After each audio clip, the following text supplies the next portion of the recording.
Klasiskam Latvijas ekskavatoristam starta džentelmeņa komplekts no darbarīkiem ir ātrā sakabe, rakšanas kauss un planēšanas kauss ar lokāmo mehānismu. Pilnīgi strādājam mierīgos darbos. Un atnāc šeit.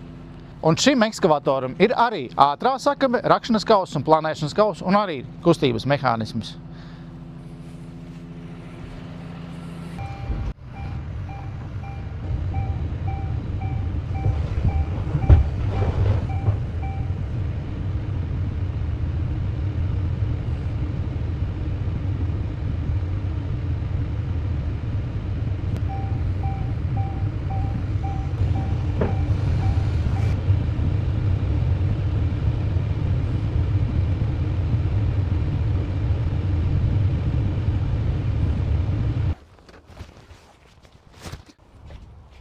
Es laikam viņu piekabināju otrādāk, bet tam būtiskas nozīmes nav. Atšķirība starp šiem diviem komplektiem, lai arī viņi finansiāli ir līdzīgās cenās, kur ir iestrādāts locīšanās mehānisms. Klasiskajā versijā tas ir iestrādāts grāja planēšanas kausā. Šajā piemērā locīšanās mehānisms ir iestrādāts sakabē. Un kam es tev gribēju pievērst uzmanību? Pārāķējot kausus, pieliekot klāt planēšanas kausus, es nekāpu ārā no ekskavatora, lai pievienotos ar hidrocaurulēm pie līnijas. Šī darbība vairs nav nepieciešama. Otra lieta, jebkurš, kā es saku, spainis, ko tu pievienosi apakšā zem šīs sakabes, lokāmās, jebkas locīsies.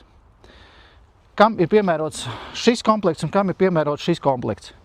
Šeit viss ir kārtībā, ar viņu var strādāt.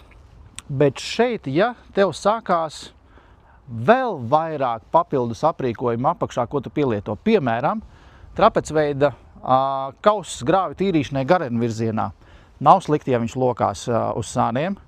Panāc te, kur ir viens no piemēriem ļoti populārs, darbarīgs Latvijas mežos, koku knaiblītes. Nav slikti, ja viņa šūpojās pa kreisi, pa labi. Es to nosaukšu tāds tā kā tiltretators, viņš vēl nav, bet tas jau ir skats tajā virzienā. Pa naudām parunājam. Ja tu sāc ar šādu komplektu, tad pēc tam, pērkot nākošos aprīkojumus, tev šis mehānisms vairs otrais, trešreiz, ceturtoreiz vairs nav jāpērk. Tu vienreiz viņu esi samaksājis, viņš tev ir. Nākošos aprīkojumus tu jau pēc bāzes versijas, vienkāršus, un arī tie tev locīsies uz sāniem. Tātad mans aicinājums neko nemainot pieredumos, tikai mazliet savādāk iegādājoties komplektējot tehniku,